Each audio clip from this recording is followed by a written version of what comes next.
This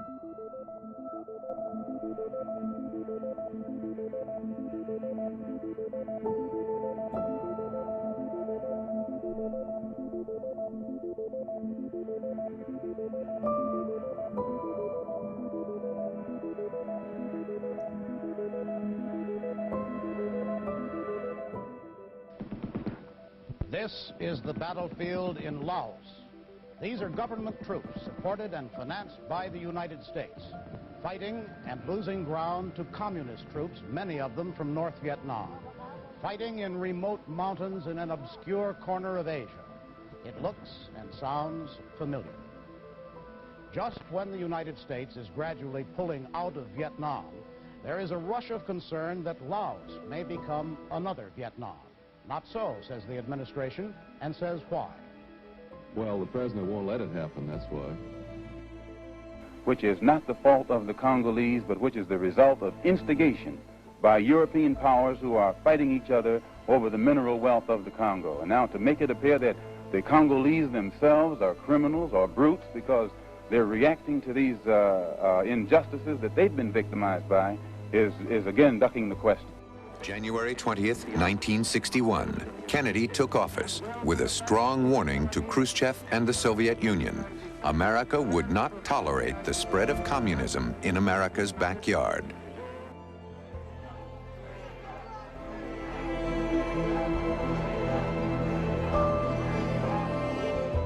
If this is your first time listening to our podcast, welcome. Our programming brings a diversity of voices connected to Myanmar to share their perspectives, thoughts, and reflections about what has been happening there since the military coup in 2021. All of our guests share one thing in common: a deep personal stake in the ongoing crisis. And it is an honor for us to be able to bring their voices into your earbuds. But however difficult it may be to hear some of their stories, we hope that you will come away with a deeper and more nuanced understanding of what is happening there.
I got to Korea after joining the U.S. Army at the age of 19. I received training and was assigned to, ended up at Fort Bragg, North Carolina. But then I was there for about a year, and then I was assigned to Korea. And I went there on a troop ship, the USS Patrick. And I pulled KP duty all the way over to, we went to Sasebo, Japan, and then on to I think to Incheon or Daegu, one of the two. But I spent about 16 months in Korea. At that time, it was a 13-month tour. But it was extended because of a military coup. Park Chung-hee overthrew the government at that time. So all U.S. personnel were extended, and I ended up for an extra 3 months. And but I enjoyed the tour in Korea, and I was sent there as a communicator, but ended up as a military policeman for most of the time. And during my time as a military policeman, I worked with the Koreans. They lived with us in our barracks, the Korean augmentation to the U.S. Army, Katusa. And through one of them, who I worked with on the main gate of the compound, checking people as they entered and exited, we found a young girl who was outside the gate selling pencils, and I thought that was kind of strange. So I asked the Katusa to go out and check on her and see what it was all about. And later, it led to us kind of adopting the kid. She was an orphan and was trying to make money. And I'm not sure how she got to Chungcheon, but there she was. And a long story short, we ended up adopting the kid and found a Korean family in the village of Chungcheon that agreed that she could stay there. We rented a room and we paid for it, of course, and gave money for food. And we got her enrolled in a local school, which took a lot of effort. And we got involved with some church people, some young people from the church there, and a Christian church. And she was allowed, after a lot of hassle, to join one of the schools there. And so we took care of her. I collected money from my fellow troops, and the Koreans donated their time and translation services and everything. And so we took care of that girl for a good part of my time in Chungcheon. And I left at the end of my tour after being extended. And they tracked me down in the replacement company that I was assigned to, waiting to board a ship to go back to the U.S. And lo and behold, I ended up on the same ship, the USS Patrick, and I ended up pulling KP all the way back to the States. And we got to Oakland Army Terminal, and that was in July of 1962. And I was released a couple of months early. I was actually, my 3 years was up in August, but we arrived back there in July. So they allowed me to leave the military at that point, and I went back to my home in Plymouth, Massachusetts. But going back to my time at that replacement company getting ready to leave, I was tracked down at that time, and they called me to the orderly room and told me they had something for me, and I was kind of amazed that that would happen.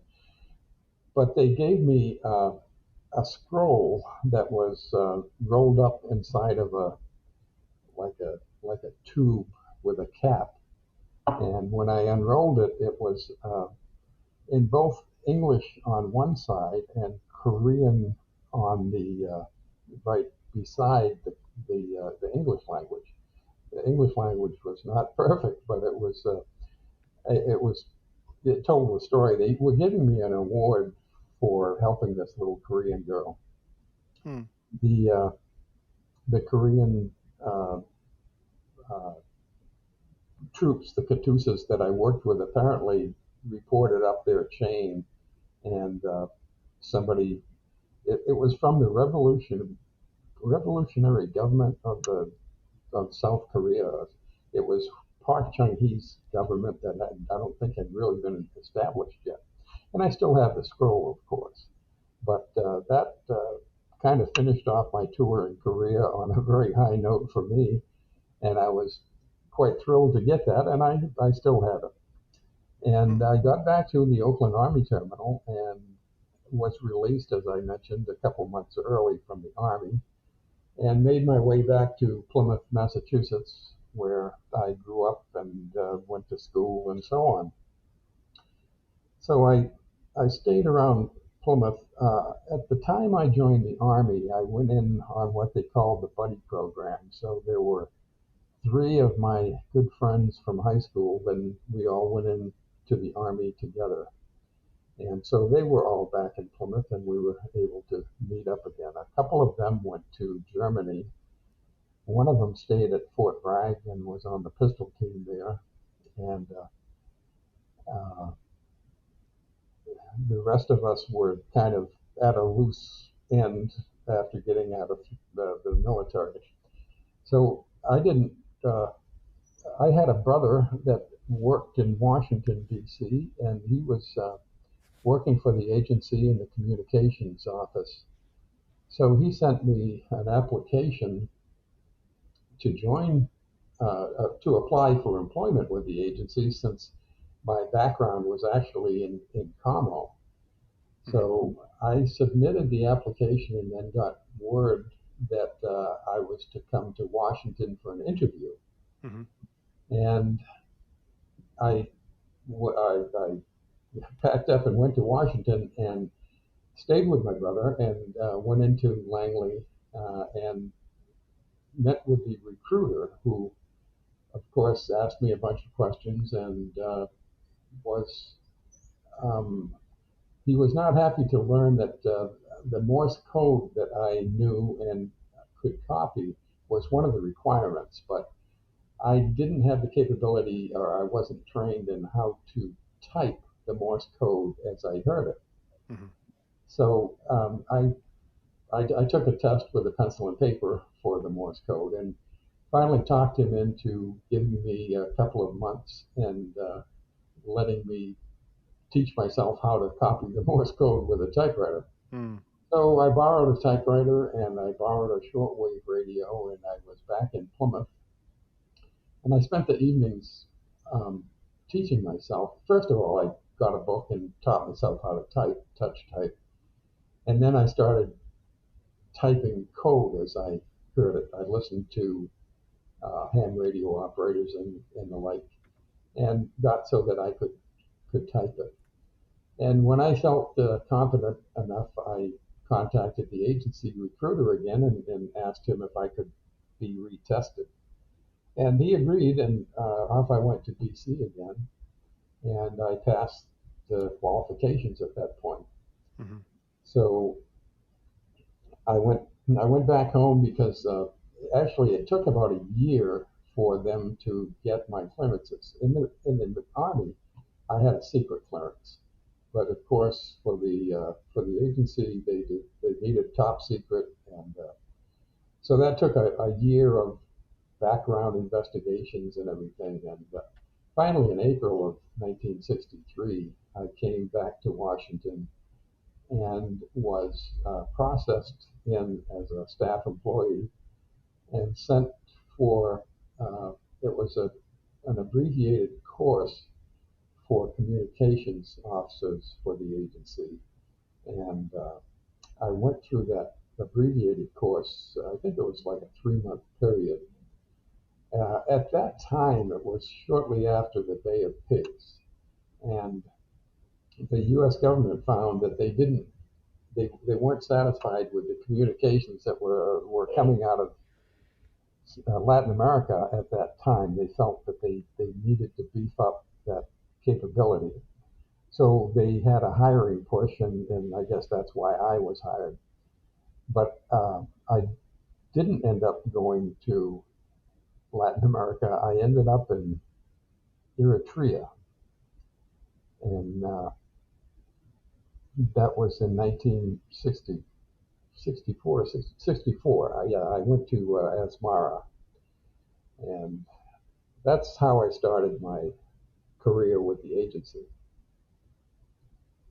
Right, great. Thanks for that background and sharing how you got in to do the work that eventually brought you to Burma. Can you tell us a bit about your first assignment and what you were doing there? Yeah, my first assignment was in Asmara, and I was working shift work there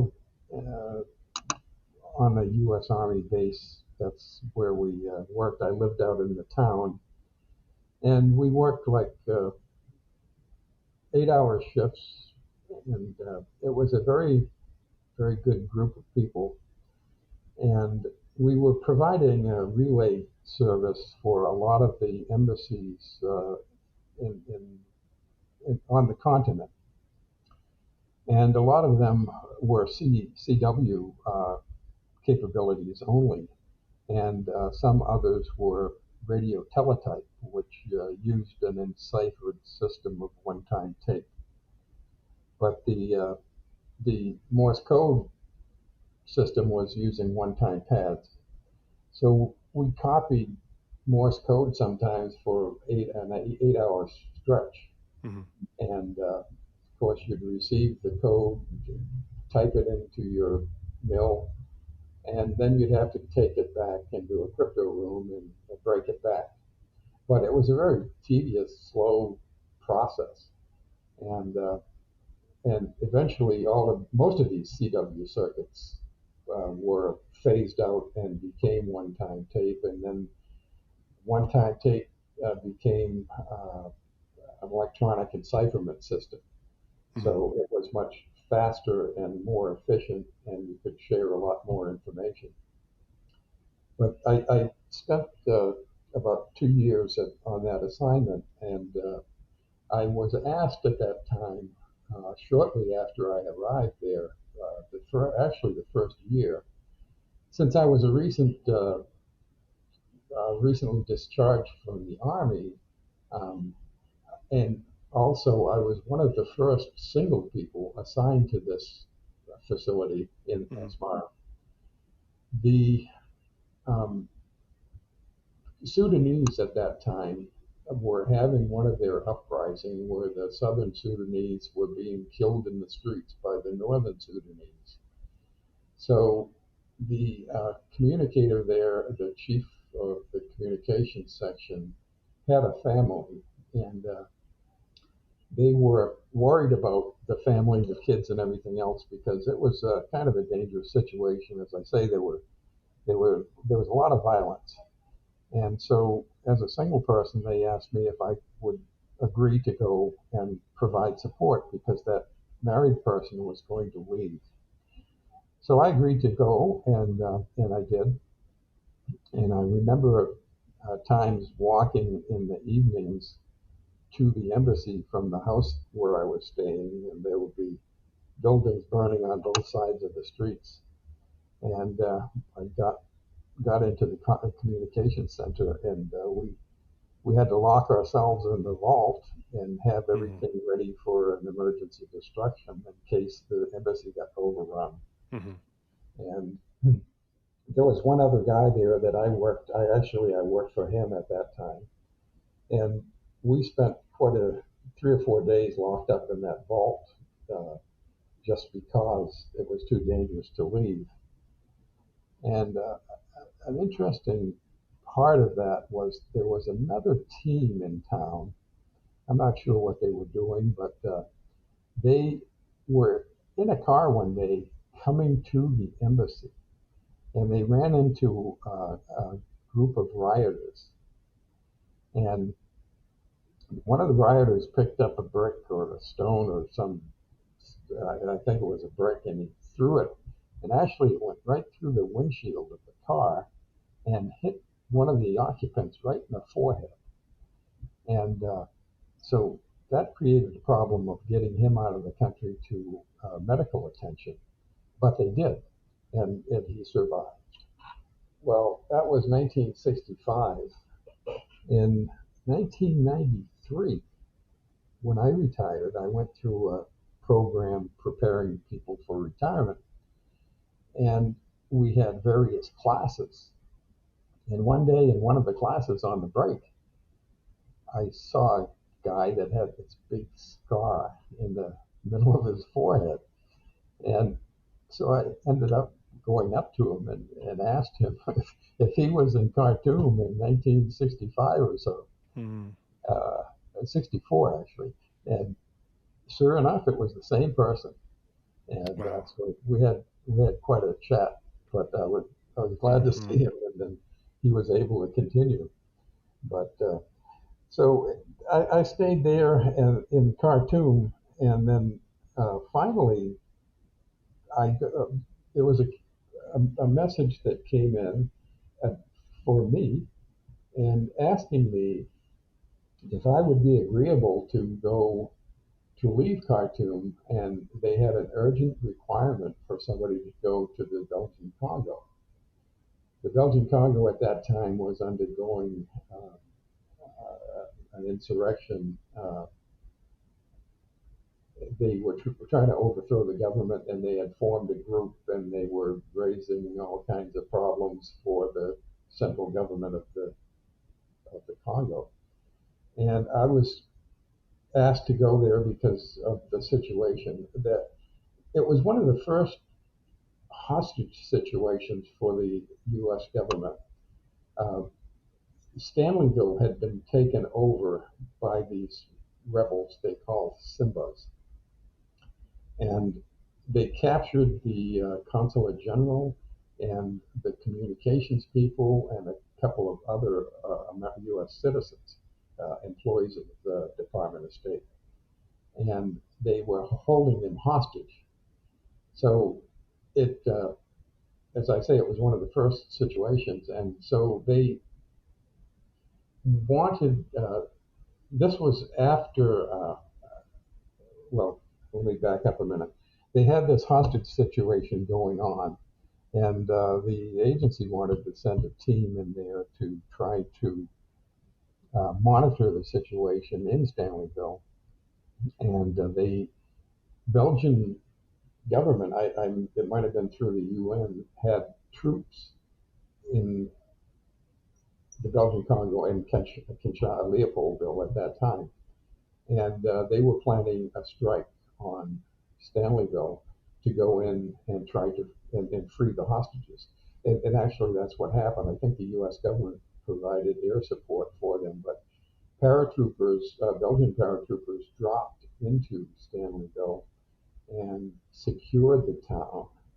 And when the paratroopers dropped, this is what I was told, when the paratroopers dropped, the hostages who were in like a town square waiting to be executed, the commotion from the paratroopers caused so much of a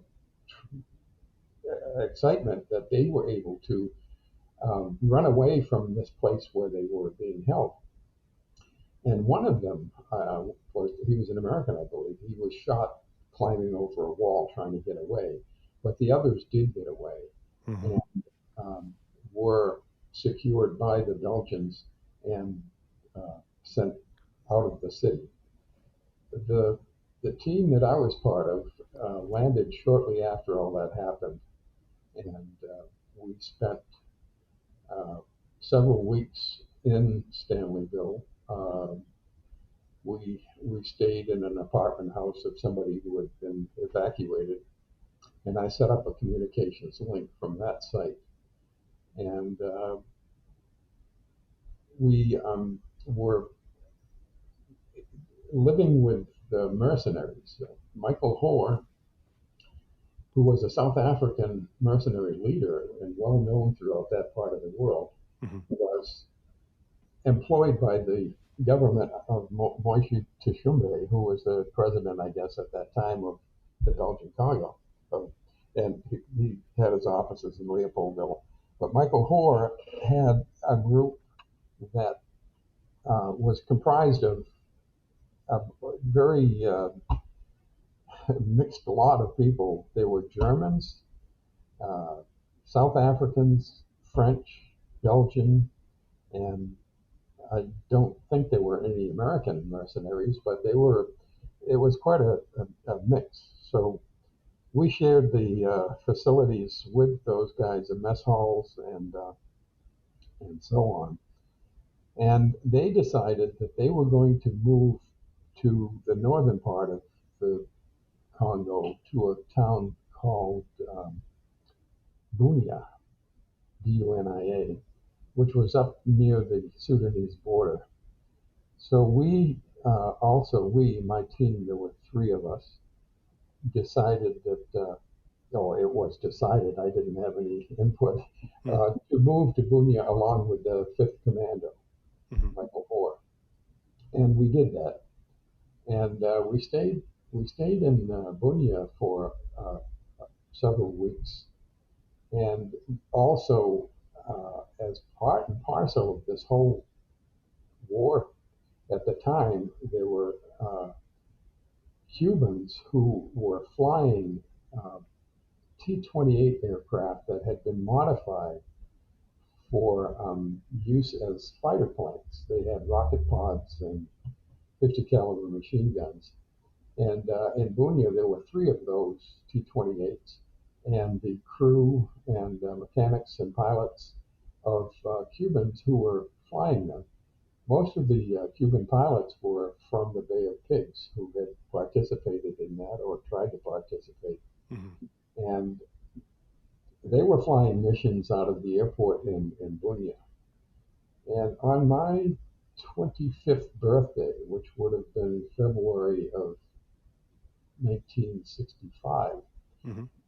as a birthday present, one of the pilots invited me to go up with them on a mission, and I did that. And there were 3 planes. There was the lead pilot and 2 other Cuban pilots, and I sat in the back seat with the lead pilot. And we went out on a strike against a column of vehicles that were, I guess, funneling supplies for the Simbas. So we made that. It was a safely returned to the base. And after that, I was telling my co-worker there who was actually the team leader that I had gone. He was out of town at the time. I think he went back to Leopoldville for consultation.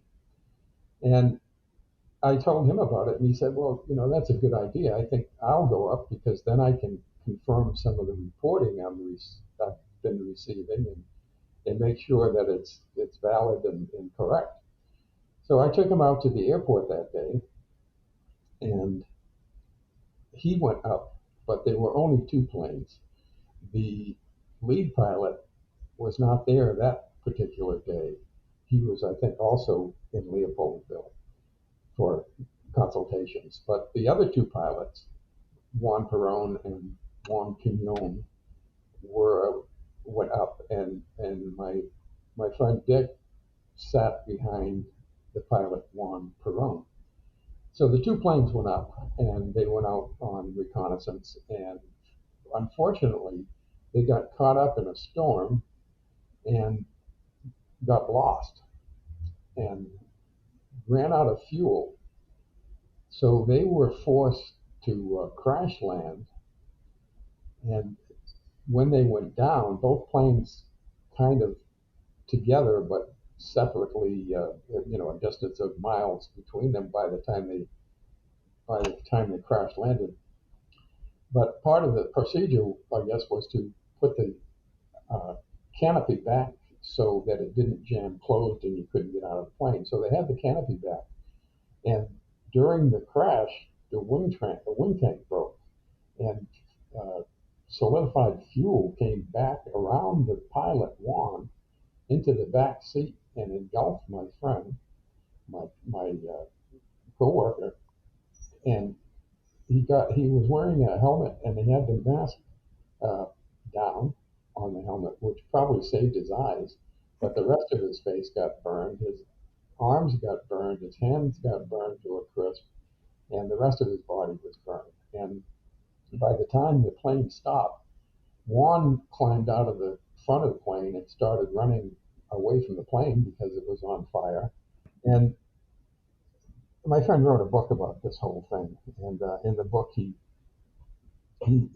said that I had never that I drove him out to the airport that day because I wanted to see the planes. I had never seen them before, and which wasn't true. I told him about that after the story came out, after the book came out.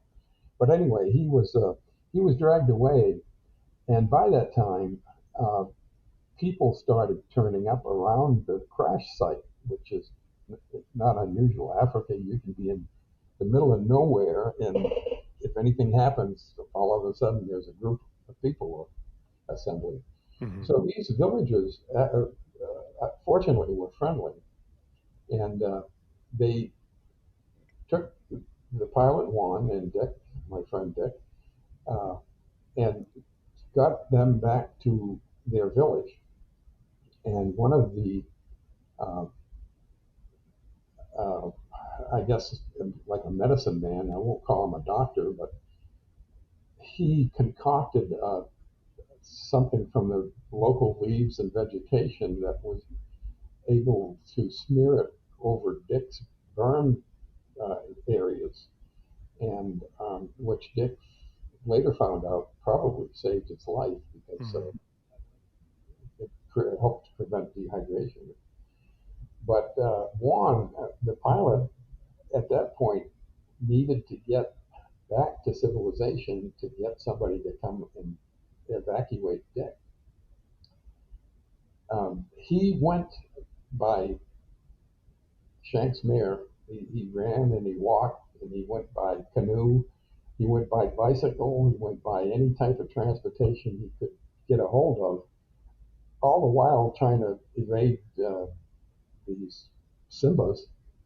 But he was able to get back to one of the regional bases. There were several bases around the country that had the Cuban pilots and air support.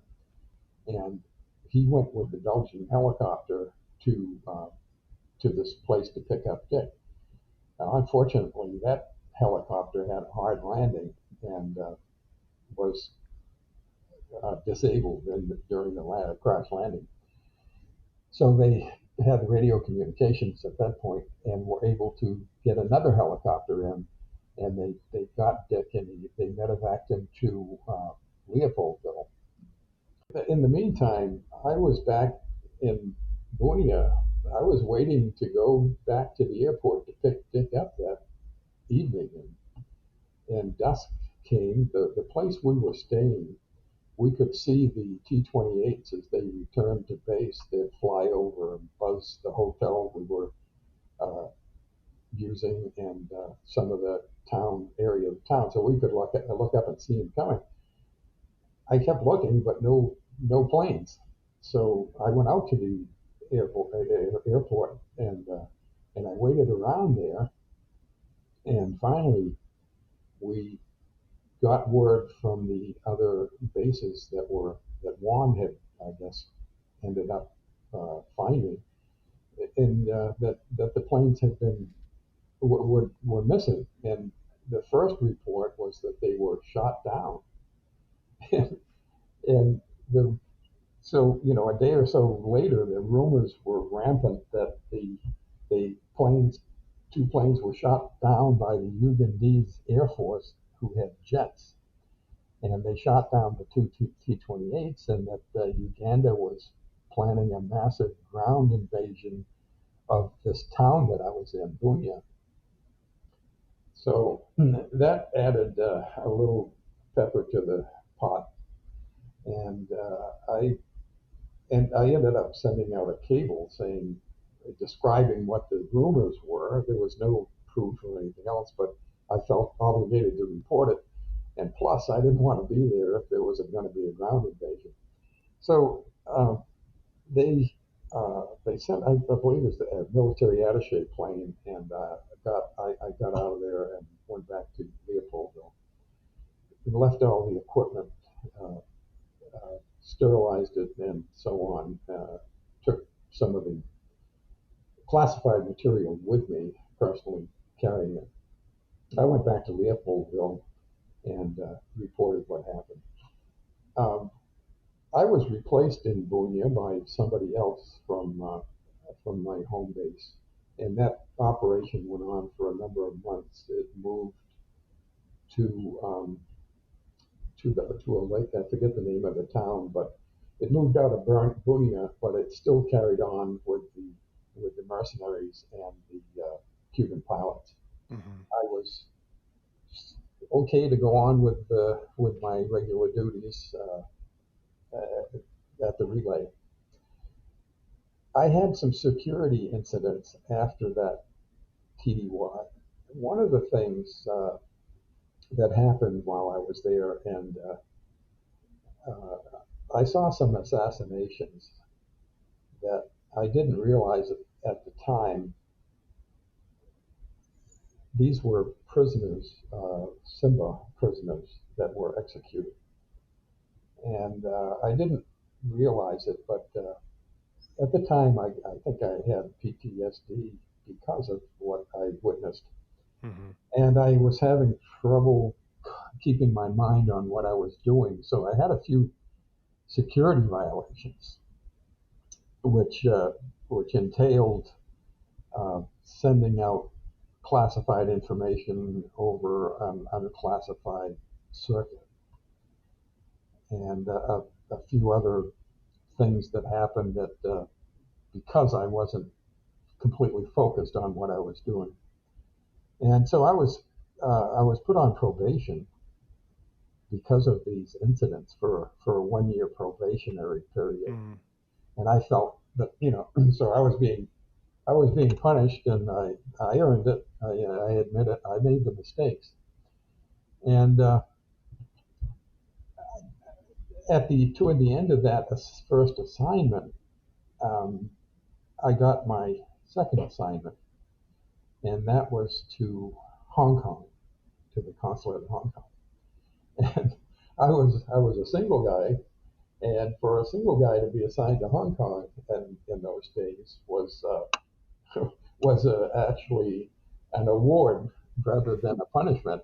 Mm-hmm. So I figured, well, all's forgiven probably, and they're sending me to Hong Kong. My gosh, that's a really prized assignment. And then shortly after I got to Hong Kong, I got a promotion. So I realized that kind of all was forgiven, and there were no everlasting repercussions. So I did my assignment in Hong Kong, and I enjoyed it. I spent 2 years there, and we had a very good group of people. And at that time, Vietnam was raging. That was in 1966 or so. Yeah, 1966. And my brother, who was in the Army, was assigned in Vietnam. He was in the war during the war there, and he was able to come to Hong Kong on R&R, so I got to visit with him, which was really great. So I spent my time in Hong Kong and loved it. And then I got my next assignment was to Rwanda, Kigali, which was back to Africa. And I did an assignment there. I was there during the moon landing. Told you how long ago it was. And it was only like 7 U.S. employees at the embassy. It was a very, very small operation. No television, no English language radio. There was a radio Deutsche Welle transmitter site.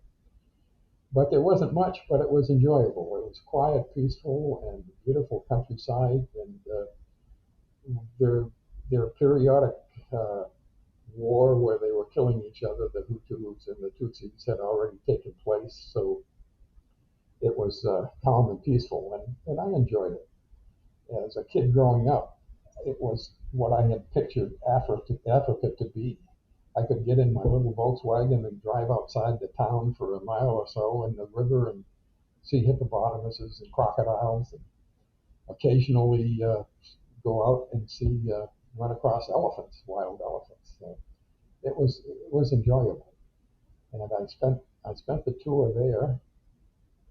And then I got my next assignment. I volunteered to go to Vietnam. At that time, the newspapers and VOA and everybody else was talking about, it's kind of like the situation we're in now, where everything is in the press.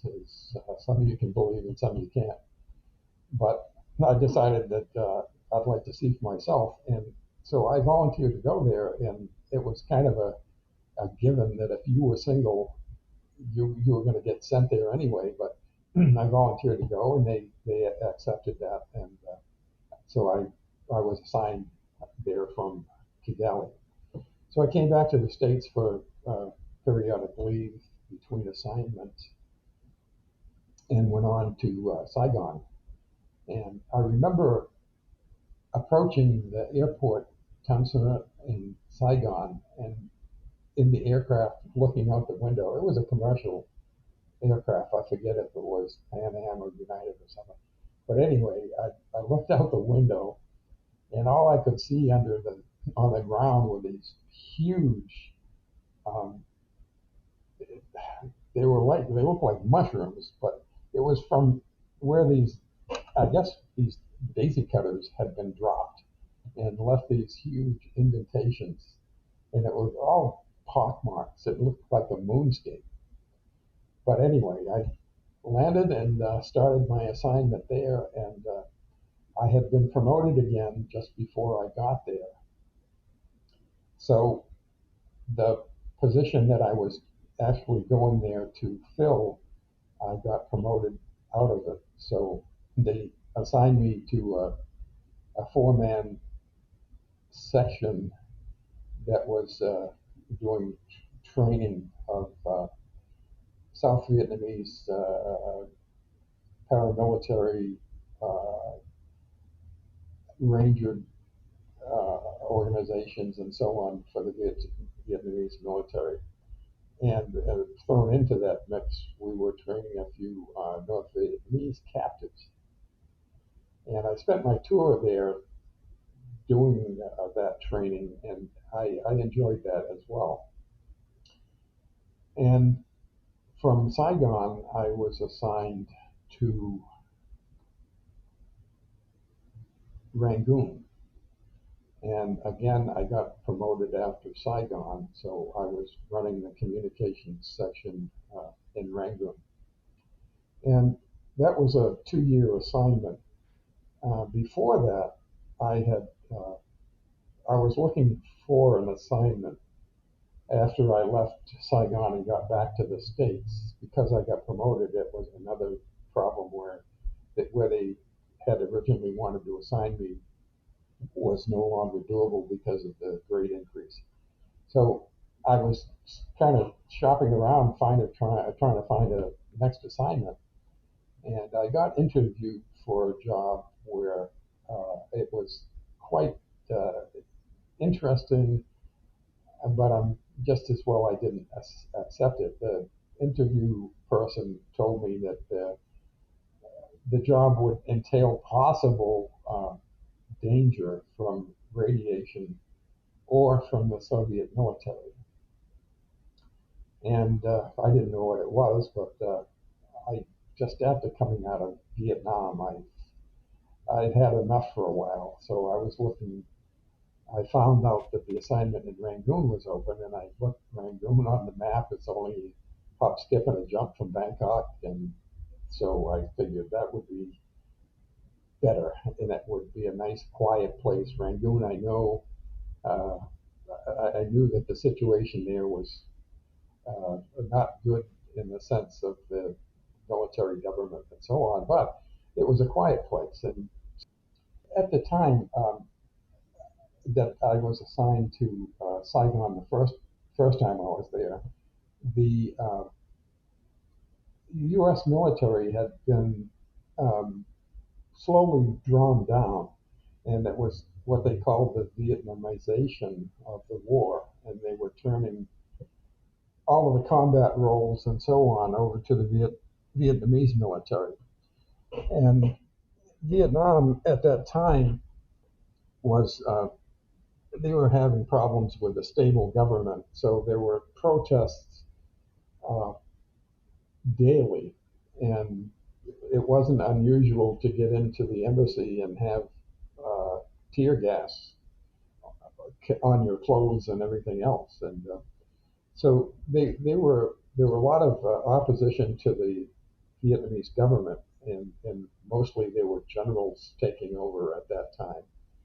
But the people were not happy, and so they were demonstrating. And there was also a religious demonstrations. There were problems with there was a Buddhist sect that was very militant in the sense that a few times driving into the embassy, I would have to find there's a detour and then drive into a bunch of people, that big circle in the middle of the road, And the monks were self-immolating. They were setting themselves on fire, and it became, I wouldn't say common, but it was not uncommon to have these demonstrations. And of course, most of the presidential people were Catholics, and so I guess the Kaudai, or the Buddhist sect at the time, was they were not happy, and they were becoming militant. So there were a lot of demonstrations, and you couldn't. You had to be very careful moving around because of these demonstrations. And the police they were not gentle. They had weighed in with clubs, and they beat people and so on. As an example, what they were doing is that you may be driving, and you'd come up to a red light and you'd stop, and when it turned green, off you went. And then all of a sudden the police would be behind you with their sirens, and they'd pull you over and tell you that you just ran the red light. And it was an extortion scam where they were just looking for money. And that happened to me. And so the Vietnamese policeman, we called them white mice, asked for my driver's license. And so I handed it over to him, and he refused to give it back to me unless I gave him money. And he refused to give him money, so I drove off. And I went back to the embassy, and I just applied for a new driver's license and got one. But, for most people, especially the civilians, when that happened, they didn't have the leeway I had, and they had to pay up. So there was a lot of hard feelings between the military and police and the civilians, and the religious aspect thrown into it. And then you had the war itself. When I lived there, Tudo Street was famous for nightclubs and bars and so on. I lived down the end of Tudo Street, around the corner, and many times there was satchel charges thrown into these bars by guys on motorbikes that would they'd ride down Tudo and pull up in front of one of these places and throw in a satchel charge. And they were bombing. There were several bombings of the hotel billets that the U.S. military were put up in. So the civil society was in a mess at that time, and there were a lot of these types of goings on with people getting killed and injured and so on. The Vietnamization, I thought at the time, I kind of wondered what would happen when the U.S. military left, and I was not unhappy that they were leaving, but we had so much time, energy, and lives wasted up to that point that, anyway, it was good to see something happening where it appeared to be winding down a bit as far as our involvement. And I found out that the building that I lived in was on a Vietcong hit list for bombing. And they apparently, one of our agents or something, found that the Vietcong had this list of places that they wanted to target. And we didn't have any protection around the places where we lived. And we didn't need it, other than the hotels where the military were put up and were being hit occasionally. But it wasn't a safe environment. It was a war zone, and they used to shoot rockets in, also 122 millimeter mortars, I guess they were. But the Vietcong would always do it at like 2 or 3 o'clock in the morning, and so you'd wake up with after this horrendous loud crash and boom, and the story was that, okay, if you woke up, you're okay. It's when you don't wake up that the problem is. Mm. So it was, psychological warfare as well in that respect, because they were terrorizing the population, and it was a lot of people killed because of those indiscriminate mortar shells.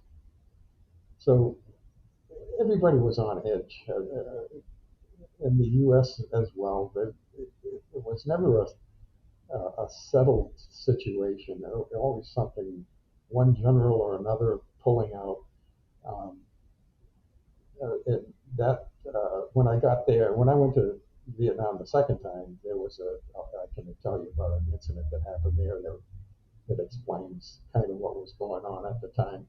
But this was in 1971, I think, that I left there.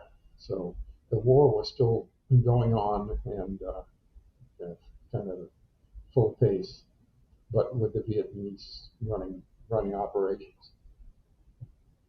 So that led me to Rangoon, and I got to Rangoon in July, and I left in July 3 years later.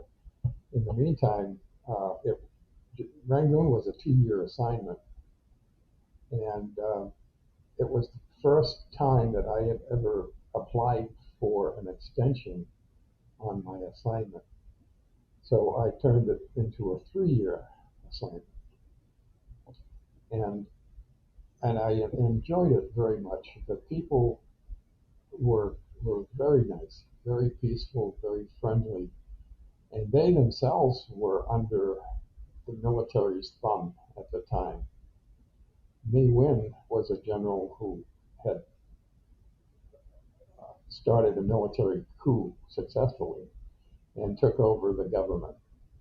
And he proceeded to run the country right into the ground. And at one time, Burma was one of the leading rice exporters in that part of the world. But under the Burmese way to socialism, he wrecked the economy. But I didn't feel it very much as a U.S. citizen. We were left alone as long as we behaved ourselves, of course. And it was the people that had problems. They were such a strict military oppression that I pity a lot of the people. And of course, some of the younger people were not happy. And I was there at the time that U Thant, the former Secretary General of the UN, Burmese man, passed away. U is an honorific like Mr. in English language. U Thant passed away, and the government didn't honor him at all, and the students demanded his return to Rangoon. And his body was returned, and the military government wanted to just kind of put him in a pauper's grave and do away with him and forget the whole thing. But their students were having none of it. And the place that I lived in was right next to the University of Rangoon campus. And the University of Rangoon is where the students met to protest the military's government's handling of the U Thant situation. So I watched the military beef up. They had trucks all over the place, surrounding the whole university compound, and armed troops and policemen and everything else. And finally, the student gathering was attacked by the police and military, and they herded up the students and packed them in the back of the deuce and a halfs and they beat them and they killed a lot of them, and it was never actually advertised or investigated, or a true number was never actually published. By the military gave a number which was probably a tenth of what actually what the number was. But the poor kids were, they were manhandled, beaten, some put in jail and tortured. But uh, that was just one of the things that kind of brought the public's attention to the situation, that they just boiled over, and that was a result of the repression that they were going through. There was so much corruption that you might return to the country from a trip to Bangkok or something. And the Burmese people would be held up, and they'd go through the luggage, and they'd practically empty the whole thing out, looking for bribes. And they would hold people up if they found anything, and demand a bribe, and that was the way you got through immigration. Unless you knew somebody. If you were part of the clique that was of the military that was in control, you were okay. But if you were an average person, a teacher or a cab driver or anything else, you had to pay your way through immigration, both coming and going. And of course, they had a list also of people that they wouldn't let out of the country. And so, in that respect, it was not a good situation. It was, in fact, a terrible situation for the Burmese people. For the Americans, we were okay, because we're under diplomatic cover, so to speak, and we're left alone as long as you minded your own business. There was the embassy at that time was focused a lot on the narcotics trade in the northern part of the country. They were using mule caravans to move stuff out of the Shan states, for instance, and move it across the border into the Golden Triangle area. And there was a lot of heroin and illegal narcotics. And the military government made big shows every 6 months or every year of confiscating drugs and burning them.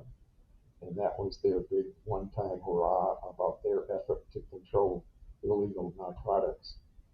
But it was a business, and a lot of the generals were involved in it and making money from it. And at that time, if you're about the only people that could run a business, legal or not, and make money were the generals, or the military in general. So I enjoyed the time I spent there. I met my future wife in Rangoon and her family, and enjoyed the people. I found that after spending time in different countries, and especially in Asia, between Vietnam and Hong Kong, I found the Burmese people to be different in the sense that they were calm, they were pleasant, they were peaceful, they were just generally nice folks, and kind of like the Cambodians. When I was in Vietnam the first time, I had a chance to go up to Phnom Penh and to do some training there, and I stayed there for a couple of weeks, and we had some Cambodian and translators and so on, and I met some of the Cambodian people, and the Cambodians are of the same Buddhist religion as the Burmese, and I guess it's the religion that makes them as nice as they are. So the Cambodians reminded me a lot of the Burmese.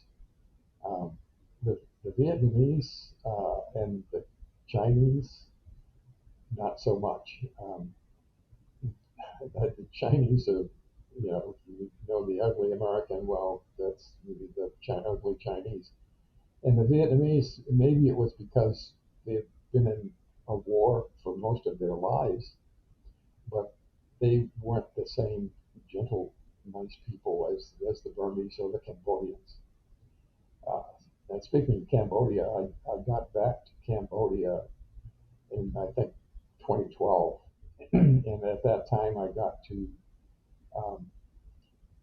visit Tuol Sleng. Tuol Sleng was a high school where the Khmer Rouge interrogated people that they picked up. If you were Cambodian and you wore glasses on the streets at that time, the Khmer Rouge would pick you up and they'd send you to Tuol Sleng, figuring if you wore glasses, you were educated. And if you were educated, you need to be re-educated. So they'd send people to Tuol Sleng, and if they survived the interrogations there, and at the time I visited there, it was like a museum. They had pictures of what went on. It was bad. But after Tuol Sleng, they'd put you in a truck and send you out to the killing fields. And I got to visit the killing fields on that trip as well. And it was just, my heart dropped. It took me a couple months to get over this kind of a sinking feeling that I felt after seeing the killing fields and walking around there. It was horrible. And so the Cambodian people suffered a lot, but I think their religion carried them through. And the poor people, even to this day, the leader Hun Sen of Cambodia, he was a Khmer Rouge himself. And, but anyway, there was a similarity in the Cambodian and the Burmese people in their gentleness and their overall kindness, and I think because of the religion. And I found that with the Burmese people when I lived in Rangoon, the people that I worked with in the embassy, and the people I met outside of the embassy were great people. And kind of another benefit of Rangoon, as having been an English colony, a British colony, I should say, they spoke English. Most of the older people or the middle-aged people. The younger folks under Ne Win did not speak English because they never received any schooling or training in the language. But the older folks were, my wife's, for instance, my wife's parents, her mom didn't speak very much English, but her dad was fluent. He was educated in Great Britain. He was, I think he went to Oxford. But anyway, my wife's dad was U Chan Tun, who was a well-known Buddhist scholar. He was one of the first presidents of the World Fellowship of Buddhists. And I got to meet him and enjoyed it tremendously. And I got interested in Buddhism through my wife's father and through her and through the general association with the Buddhist people of Burma and Cambodia, but mostly Burma, and found it to be a very gentle, peaceful religion. And we have the golden rule and all these other things. Well, Buddhism is no different. It's it lives it. And I can't consider myself really a Buddhist because I don't know the language and I don't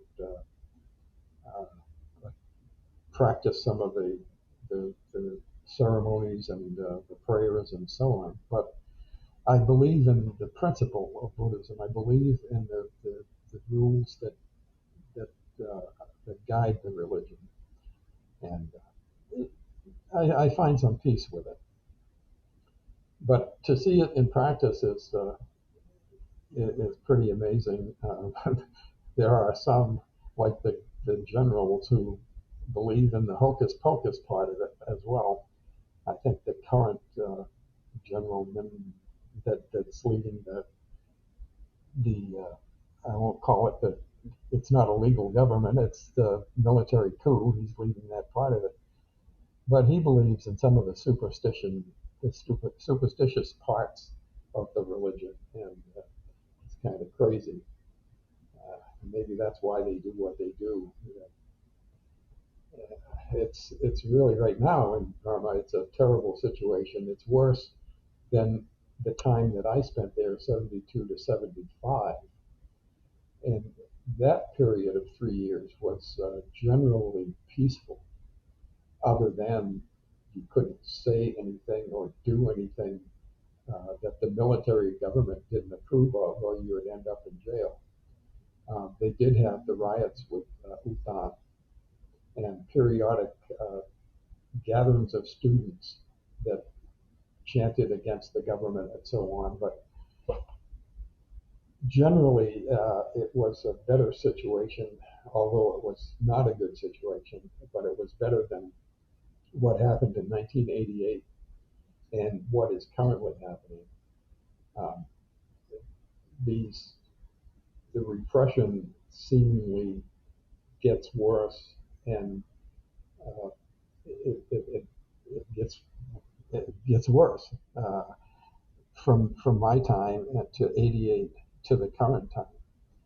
The current time is just unbelievable, where the military is using jet fighters on their own population and helicopter gunships and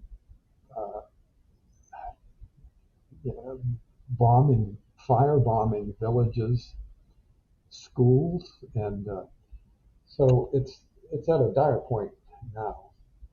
Fortunately for me, when I lived there, it wasn't this bad, and I got to meet a lot of the Burmese people outside of the embassy, and get to know them, and it was, to me, a very relaxing time, and it was the 3-year period. At the end of that 3 years, however, my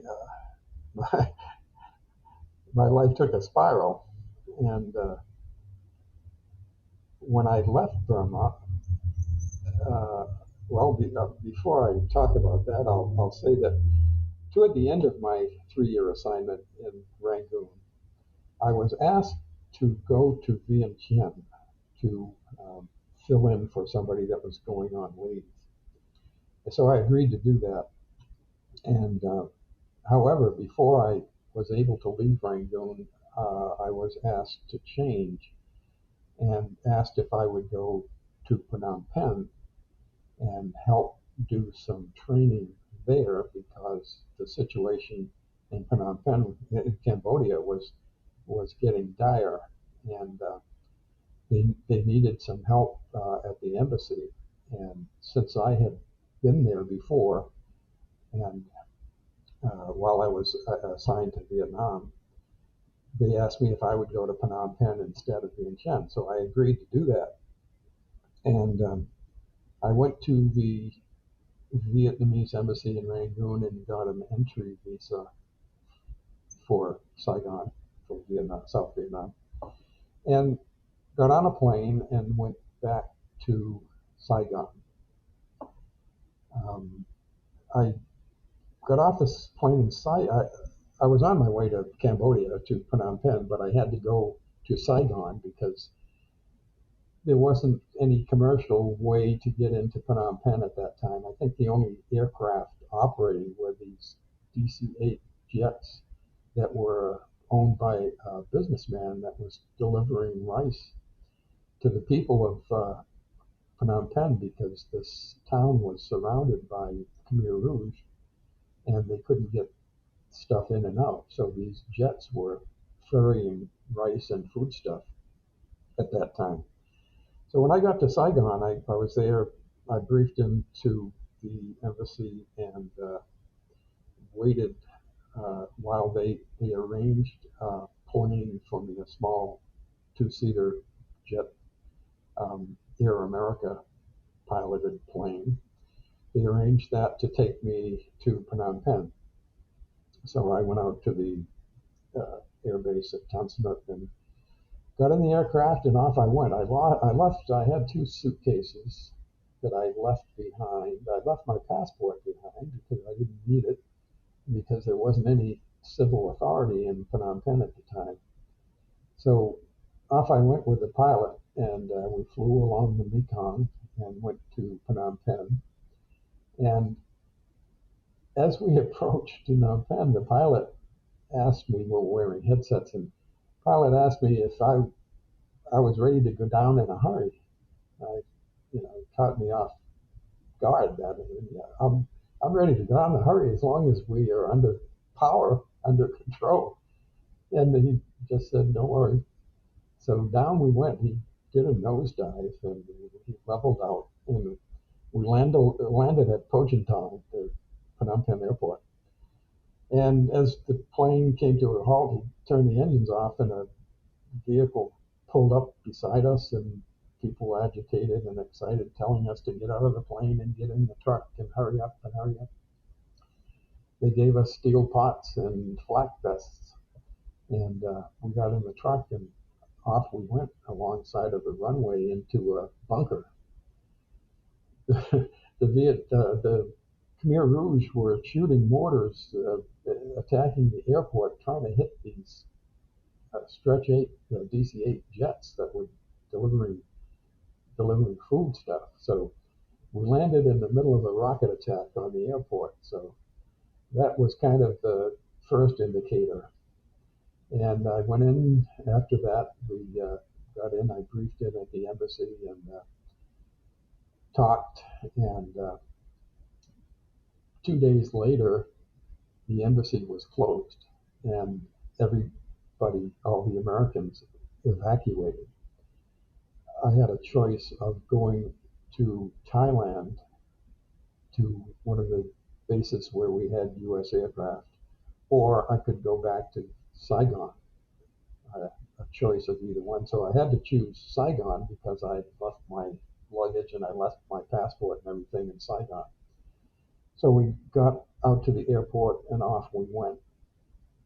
And we made a stop between Phnom Penh and Saigon. We landed, and I was sitting at a window on a window seat of this it's a military aircraft. I forget what kind it was, but I looked out the window, and we're in the middle of a jungle. I mean, you could see as we were landing, it's all triple canopy jungle, and a couple of American guys came out of the side of the tree line and came up to the plane, and I guess our pilot handed them an envelope, which I had no idea what was in it, but I was so amazed to see these guys out in the middle of nowhere after what was going on, what we just left.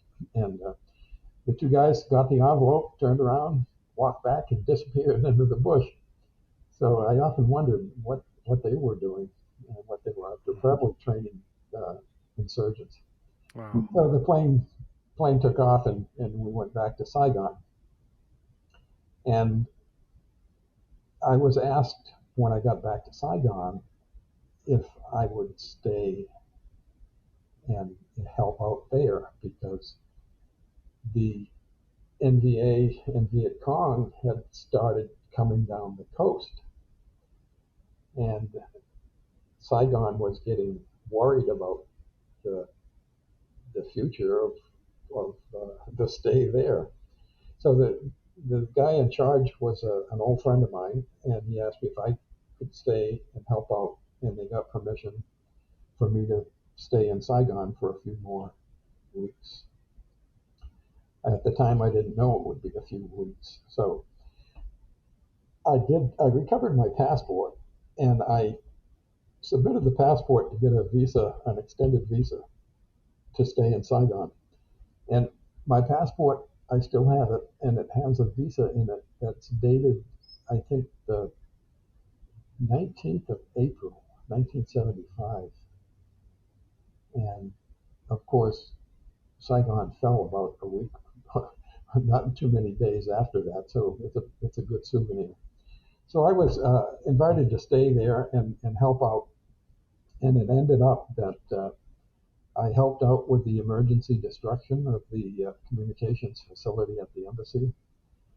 And a funny note about that is toward the end, we had part of our emergency destruction procedure, of course, was to anything classified, you're going to get rid of it, destroy it. So we had sodium nitrate drums, and sodium nitrate drums were up on the embassy. You couldn't keep them inside. And so I went up to load one of these drums with classified information, paper, material, and so on. And we torched it off. There were a couple of them, and we filled them up, and we lit them. And sodium nitrate, yeah, it goes off in a hurry. It's not an explosion. It's like a controlled explosion, but it's like what you see out of the back of a jet engine when a jet engine fires up. So these things were burning all the classified material, but while we were loading one of them, a helicopter landed on the roof near one of these drums. The paper kind of went flying. Luckily, it didn't get very far, and we were able to corral it all and put it back into the sodium nitrate drum. But lesson learned, don't put these things near a helicopter pad. But we lit off a couple of them, and some of the American pilots that were flying off of the CTS-77 in the Gulf of Tonkin were flying cover, I guess, over the embassy area, and they reported back to the ships of the 7th Fleet that the embassy had been struck by some type of artillery or rocket or something else, because they saw the flames from the sodium nitrate drums and thought that the place was being attacked. But luckily, word was gotten out that it wasn't an attack, it was just an emergency destruction drill. Part of the other guys that were there at that time remember walking down the corridor of the communications area. We had two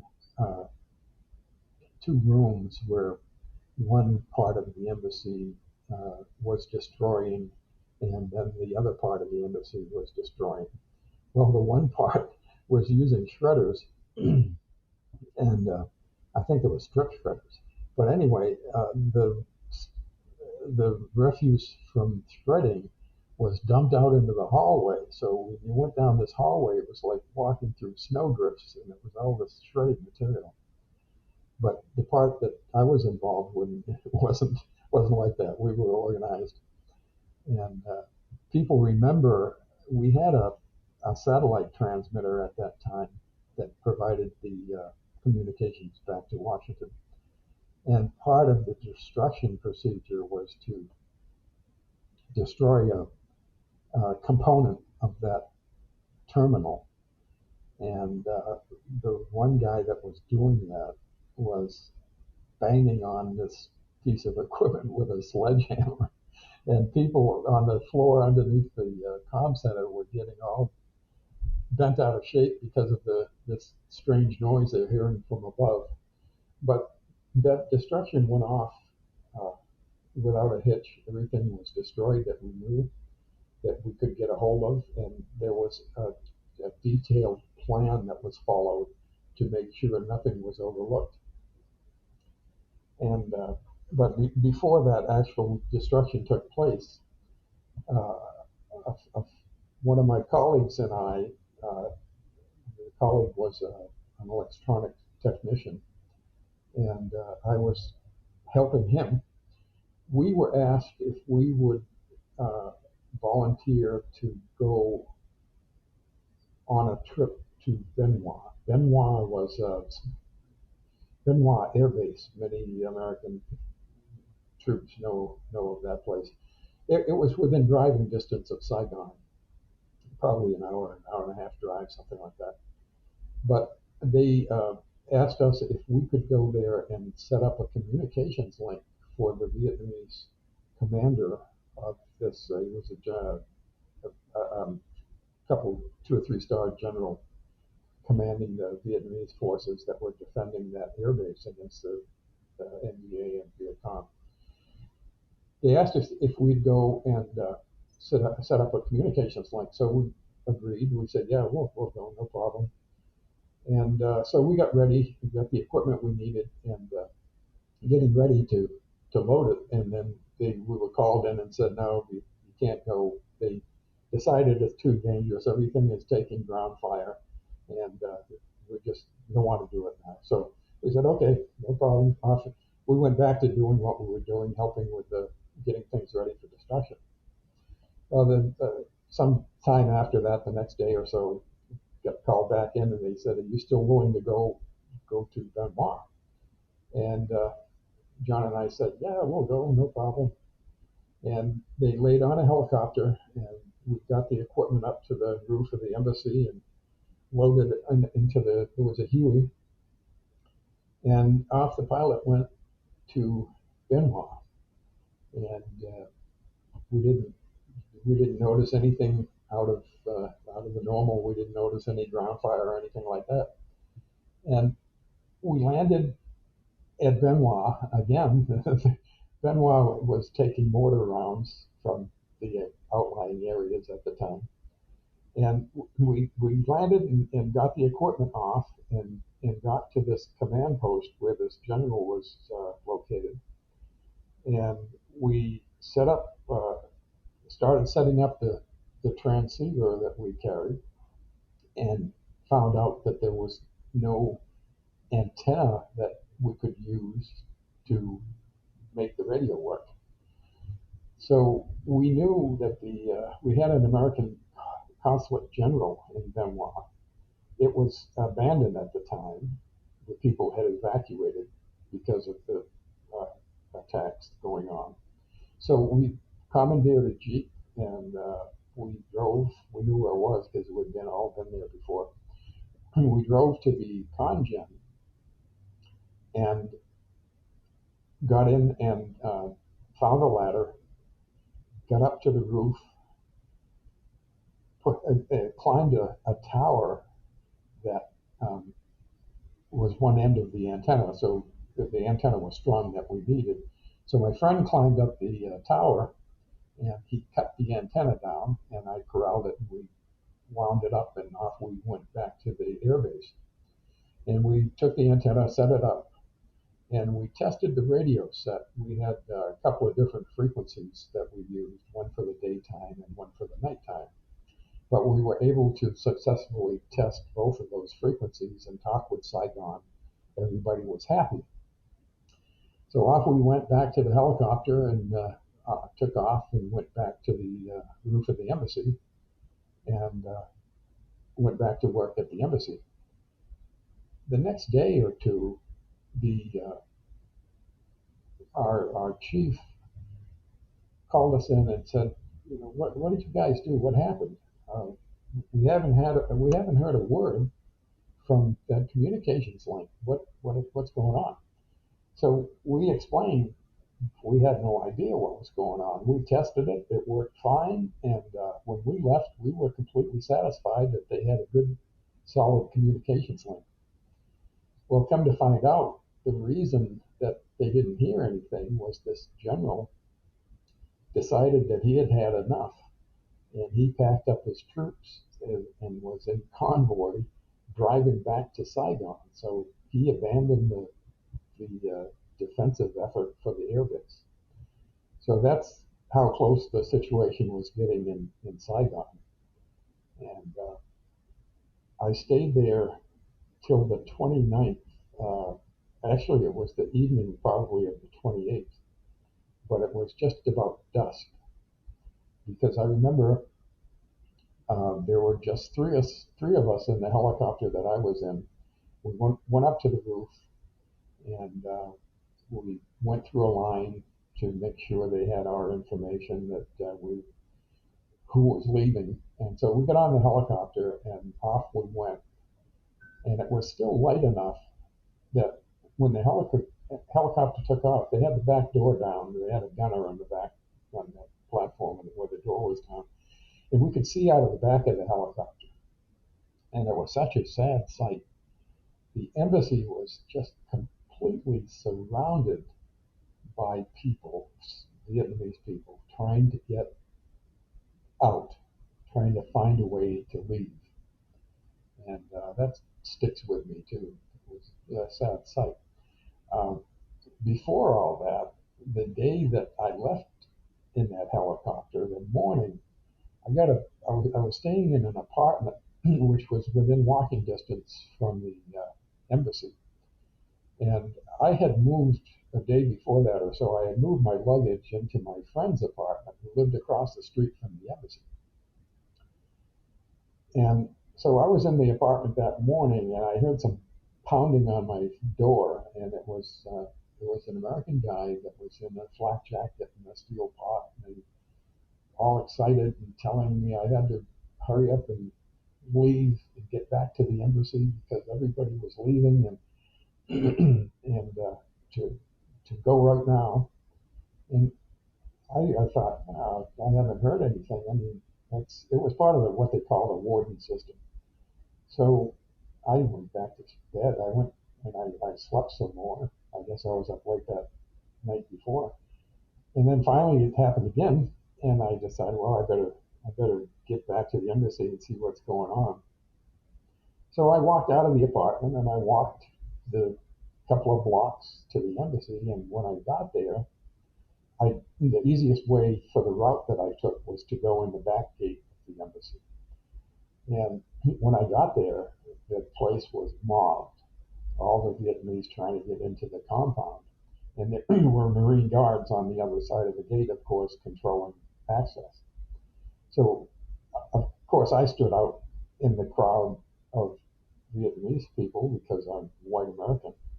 And I was able to flag the Marine guards and flag my passport and let them see it. And then, of course, I pushed my way through the crowd and got through the gate onto the compound.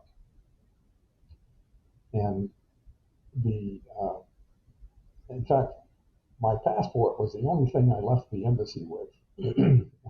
I had it in my pocket and it was easy to carry. My luggage, I never could get back to my friend's apartment to get the luggage. And that was all lost. Funny thing is that when I was in Phnom Penh, I brought back for my wife's mother a couple of bottles of fish sauce, nam pla. Before I went to Saigon, she told me that the Cambodians made the best fish sauce, and she asked me if I'd drink. So I did. I got the bottles and put them in my suitcase. Well, needless to say, the Vietcong or the NVA probably enjoyed those 2 bottles of fish sauce because I never saw my luggage again. But I did have my passport, and that's the only thing I left the embassy with in my back pocket. Mm-hmm. But as I mentioned, we had 3 people in the embassy that I left in the helicopter that I left the embassy on. And it was such a sad sight. And the helicopter flew, as I mentioned, a crowd around the embassy, and we could see other parts of town with fires going and just complete chaos. And we got out to the ship. I was on the USS Blue Ridge, which was the command ship. And the helicopters they were using at that time were really being overworked, and they were old to begin with. So in the helicopter, we got out to the ship, and I remember sitting, looking out the window and seeing the deck of the ship go past me. We were going down past the deck, and I was thinking, this chopper's going down, and we're going to go into the drink.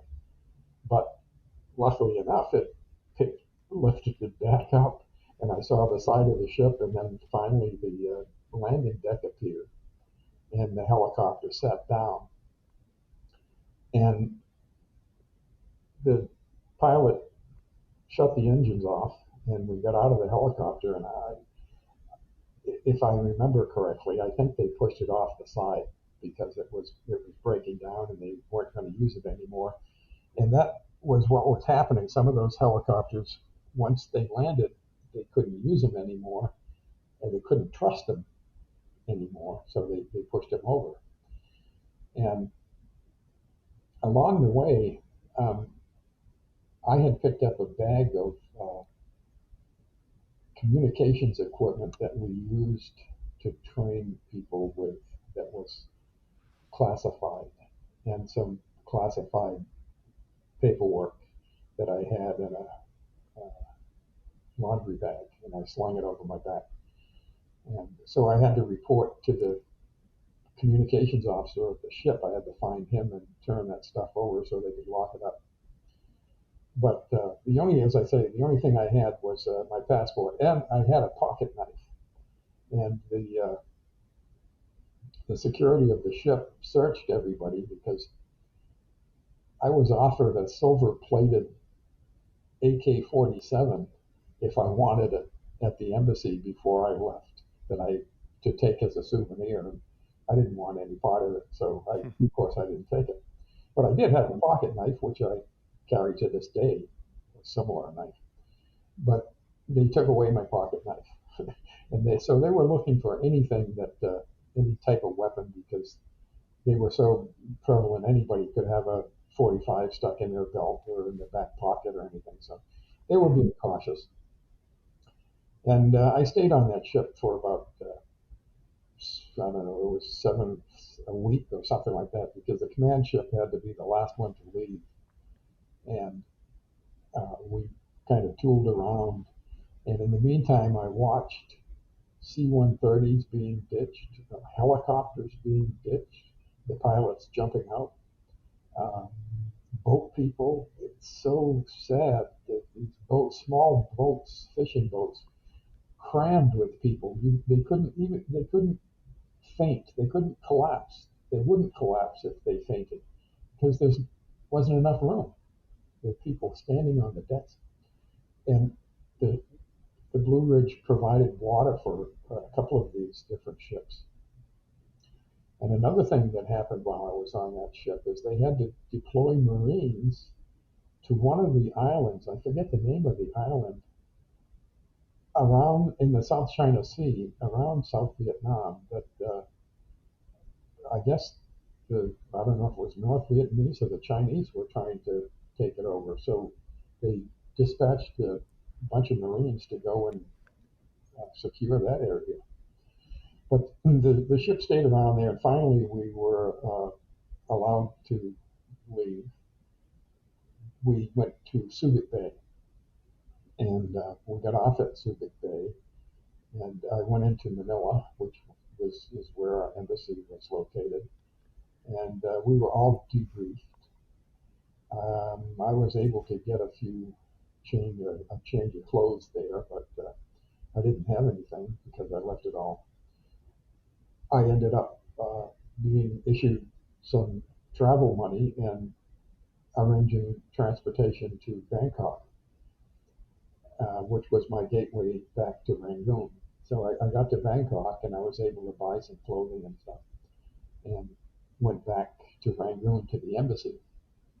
Before going into your journey back to Burma, just one question about that flight. In my case, I was part of well, let me back up for a minute. That helicopter in that famous picture was part of the evacuation plan that the embassy had established long before, where they had pickup points around Saigon and around the other cities as well, where people would gather if something went south and wait to be evacuated. So in my case, I wasn't on the last helicopter. I was on the helicopter the evening before the last helicopter. For instance, I left around, I don't know, 6 o'clock, 6 p.m., 6:30, something like that. And the ambassador and the chief of station and two of my friends who were the communicators were the last Americans to enter the helicopter. The ambassador is always the last to leave, and he takes the American flag from the embassy with him when he leaves. So that was the last helicopter, and that was the ambassador. The ambassador ended up on the same ship that I was on, along with Win-Kao-Ki, who was a well-known figure at the time. But for me, I was at the embassy, and I was on one of the later helicopters. I can't say it's the last, but it was the evening before. The ambassador left. It must have been early in the morning because they were. He was just wrapping things up, but he's always the last to leave anyway. So I wasn't on that helicopter, but they did a tremendous job based on the plan that was in effect, where they could go to these certain points and take people out. Some of those pilots, some of them were Air America pilots as well, flying those choppers and getting their own people, their employees and so on, off. I'm not quite sure which building that famous picture took place on, but it wouldn't have been a really uncommon sight. There were probably 2 or 3 more places around town that were experiencing the same thing, but that picture just captured the moment. It captured the whole situation, the desperation of people trying to leave before the NVA and the VC arrived. It was a well handled, a well done exfiltration of the people, the rescue of so many people, and the U.S. military did a tremendous job. And getting the people out of Saigon or Benoit or Canton or whichever city it was, and then getting them onto the ships, it was pretty amazing. You can imagine, if you know anything about the Navy guys, they you hear the expression of tip-top ship and so on. Well, they love to keep their ship in tip-top spick and span condition, and here come all these civilians just all over the place, all over the decks and in between the decks and on the stairways and everything. Those poor guys didn't know what hit them, I don't think, but they did such a tremendous job, and you just can't thank them enough. And I compare it kind of to the recent evacuation that took place, where we left behind just billions of dollars of equipment and just didn't try to destroy it or didn't try to get it out, didn't do anything. We just gave it to them. Plus, they got the military out before they worried about the civilians. So it's like night and day in my eyes, those two evacuations. One was done methodically, one was just plain chaos. And it's something, you close your eyes and you can still see yourself lifting off and looking out the back and seeing those people down there. Yeah. It's been years. So the time on the ship, it was what it was. It was not a fun time to go 6 or 7 days on the ship with not much to do. And one of the things that the military did is they tried to get people who wanted to send out word that they were safe and sound.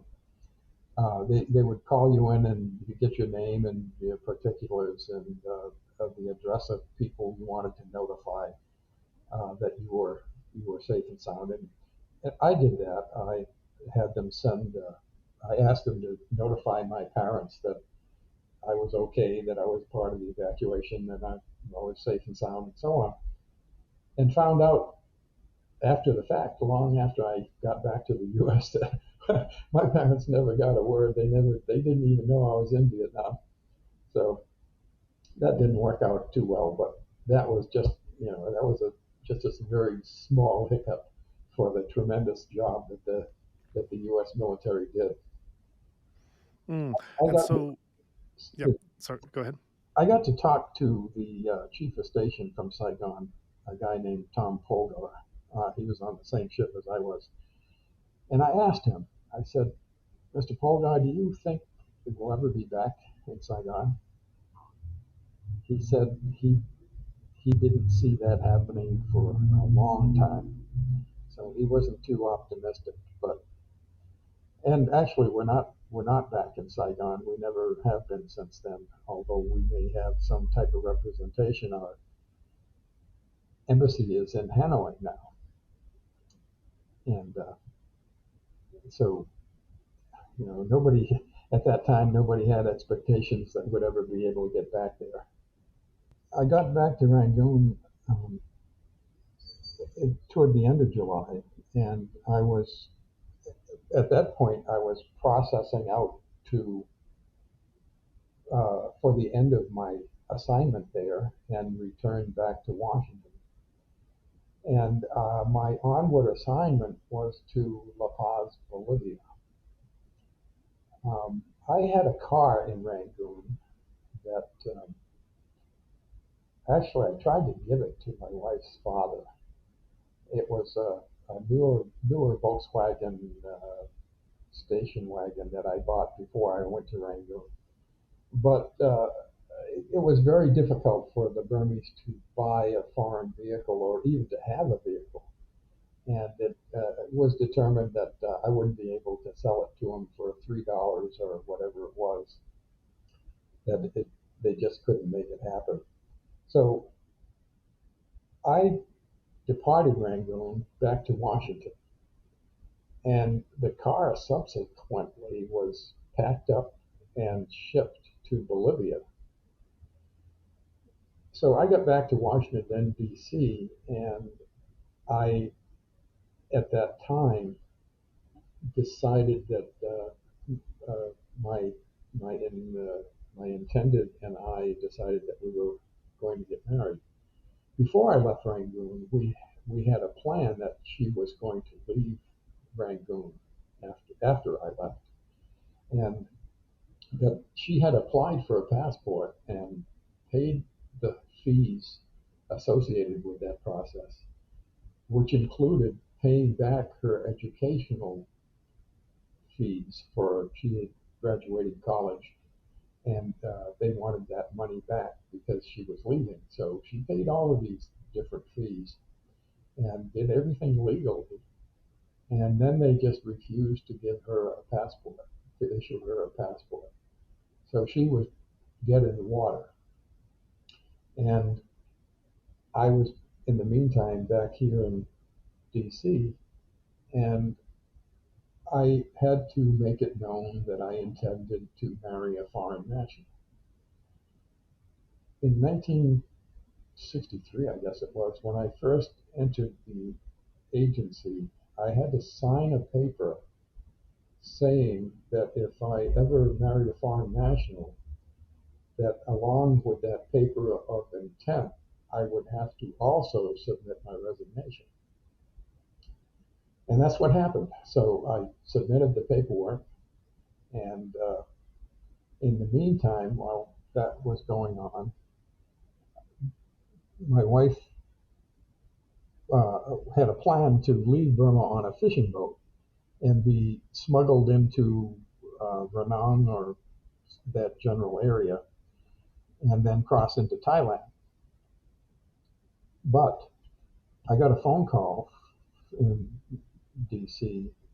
From her telling me she was already in Bangkok and that she had to walk.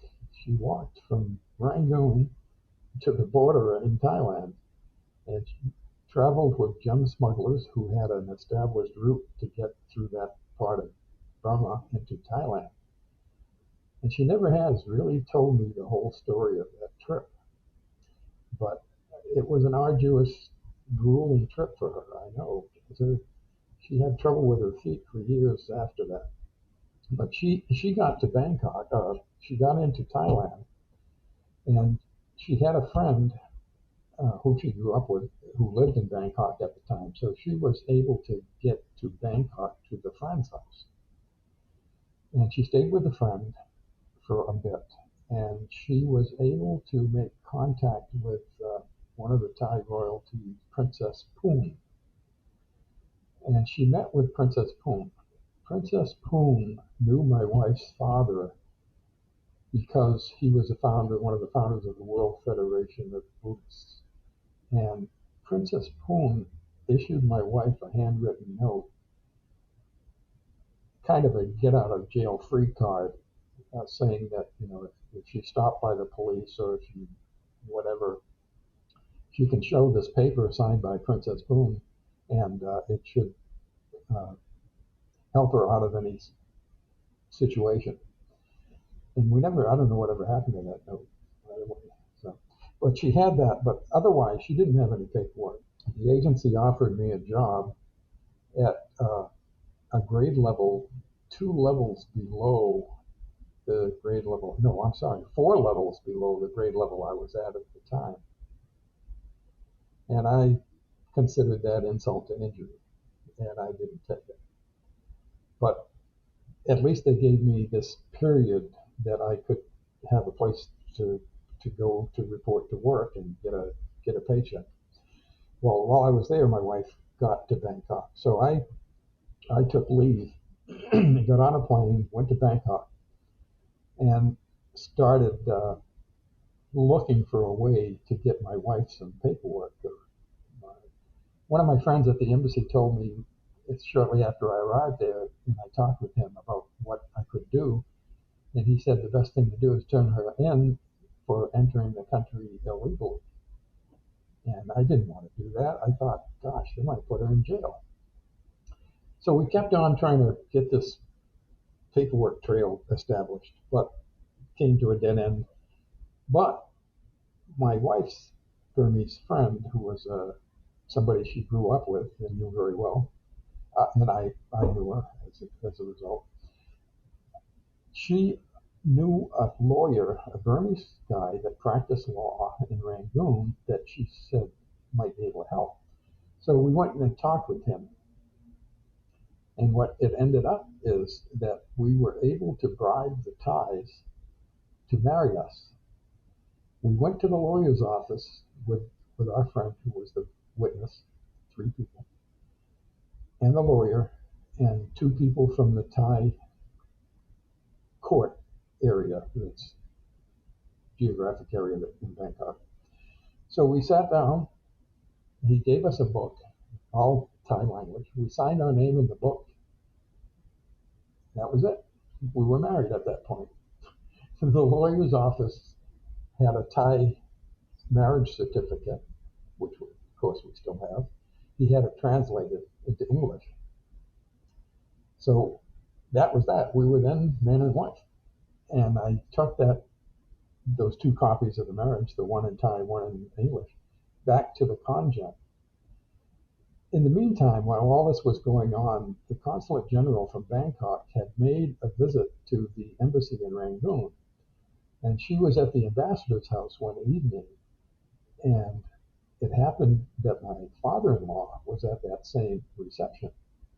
And he got to chatting with the convent and explained the situation that his daughter was in Bangkok.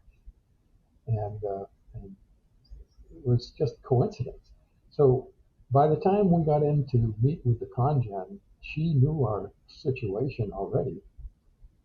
And by that time I had the paperwork we needed and turned everything over. And within a few days, they called us back and gave us this sealed manila envelope, 12 by 12, whatever, and told us that we were good to go and that we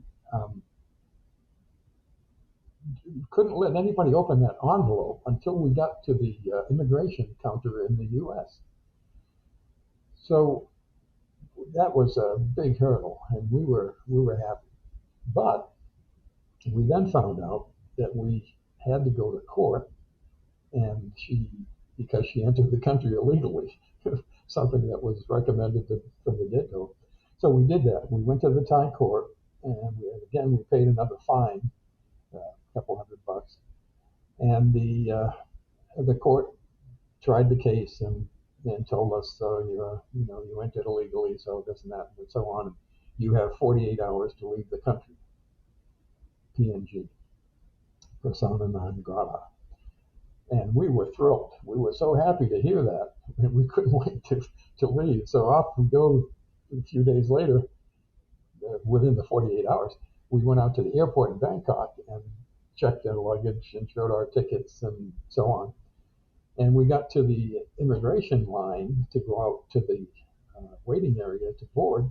During this period, I decided that I wasn't going to take that job that was offered to me at the 4 grades lower. I thought that was adding insult to injury.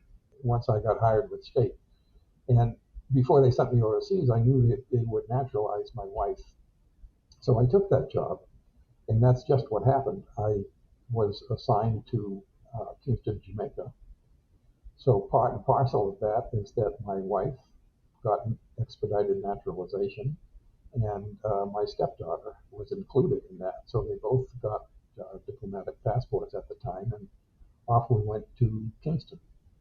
And I spent, I think it was close to 2 years in Kingston. And that was a situation I left under a cloud toward the end of that assignment, because some guy wrote a book about the CIA in Africa, and my name was in the book. And that same guy came to Kingston and was had a conference. And during that conference, he named all the people he thought were CIA in the embassy in Kingston. He gave to the newspapers also the names, the addresses, the phone numbers, the type of car, the color of car, the license plate number of all these people who he said were CIA destabilization agents. In that bunch, I was included, and my wife was included. So that muddied the waters there, and they had a couple of assassination attempts as a result of that. One guy the chief of station for the embassy lived down the street from me, and his last name was similar to my last name. And his house was attacked. They threw a grenade at it, and they shot up through the windows and everything. And luckily, I think he had his family secured. But they attacked his house, and they had a hit attempt on another U.S. employee in Kingston. So when this all happened, I was in the North Coast in Montego Bay, and we were with a group playing golf from the embassy. And we were out on the back nine somewhere, and some Jamaican guy came running up and asked us if we were from the embassy and blah, blah, blah. He said, we got a word that you're supposed to go back to Kingston right now. So we got in the car and drove back, and I got to my house and I walked in. It's still daylight. I think it was late morning. And the embassy security officer and a Jamaican mechanic who worked on my car that became a friend of ours was sitting in my front room with their guns on the coffee table drinking scotch. I asked, what's going on here? So they explained what happened, and they had immediately went to my house to make sure we were okay. And since I wasn't there, they stayed with Sunda until I got there. So it was a kind of a tense situation, and I remember as a result of that, I only had a few weeks left on my assignment. So I told my wife and my stepdaughter that they should leave and just get out of there because of the situation. And so they went to my sister's house in South Florida. But I stayed there till the end of the assignment. I wasn't going to let them run me out of there with this nonsense. And in fact, I almost I came close to shooting a couple of the Jamaicans that one night. Because of what was going on, I slept in a hallway with two solid walls. Between the walls on the floor, I was sleeping. And one night about 2 a.m., I heard a car pull up outside. I had a kind of a lawn in front of my house and like a rail fence, a wooden rail fence. So I crawled into the bedroom and I peeked up over the ledge and I saw a car and 2 or 3 Jamaican guys standing at the railing of the fence. And I had a weapon. I had a handgun. I probably wasn't supposed to, but I did. And I said to myself, if they come over that fence, I'm going to shoot them.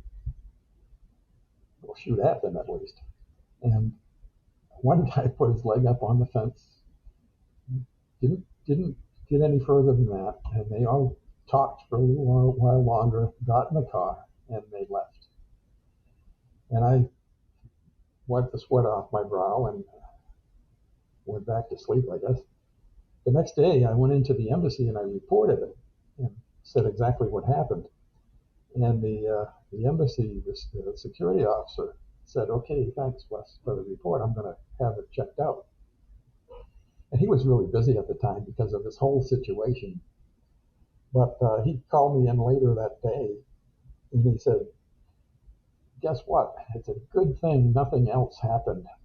Those guys were plainclothes policemen who were going around checking the houses of Americans to make sure everything was okay. Well, they never told us that. And it was a surprise to me, but I was glad that was the case.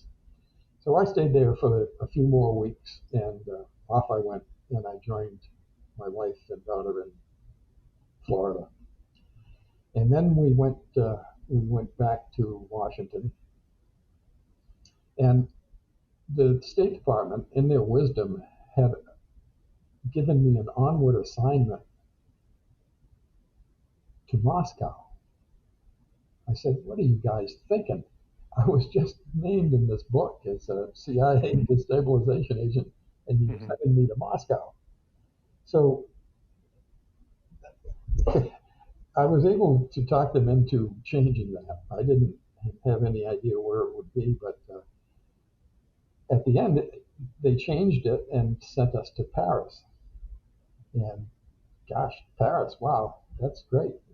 So off we went, and we went to Paris and did most of a 2-year assignment there.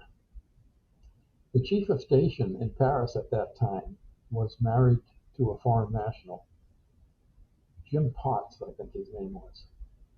He was an old hand, an old age hand, and he called me in one day because he knew I was trying to get back to the agency at that point.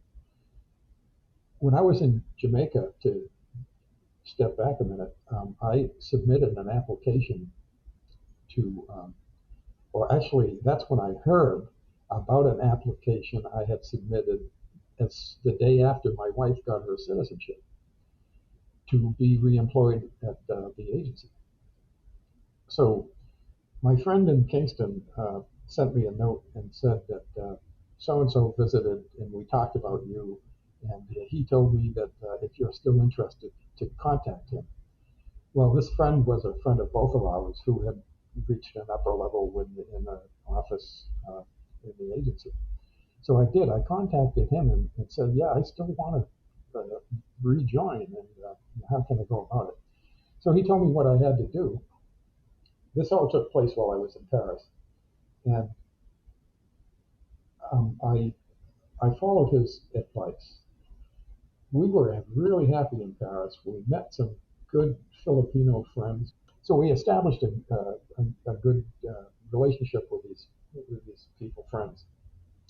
One of the friends' mothers ran a Filipino restaurant in Paris. And we went there and had a lot of fun, good food. Years later, after we left Paris, we would have the opportunity to go to Manila.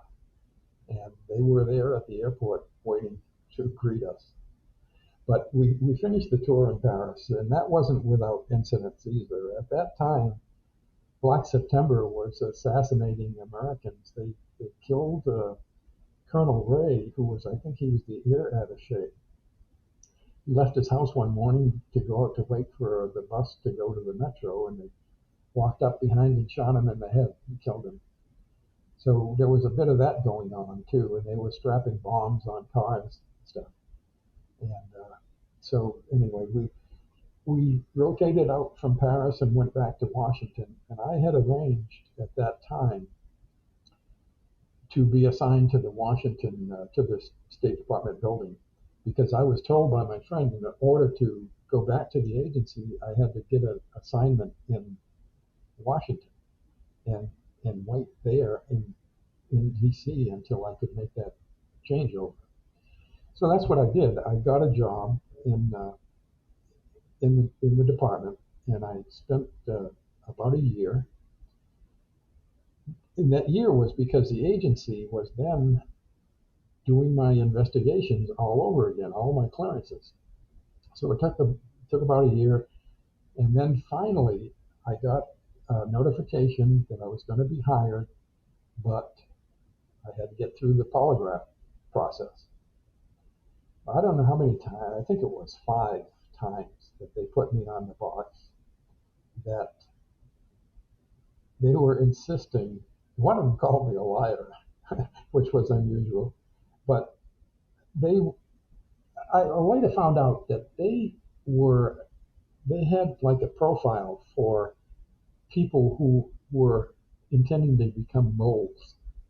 And one aspect of that profile was somebody who had been with the agency and left for whatever reasons and now was trying to return was a suspect.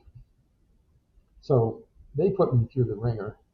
And finally, I think it was, as I said, the 5th time, I went home and I told my wife that if they don't pass me this time, I am not going back there.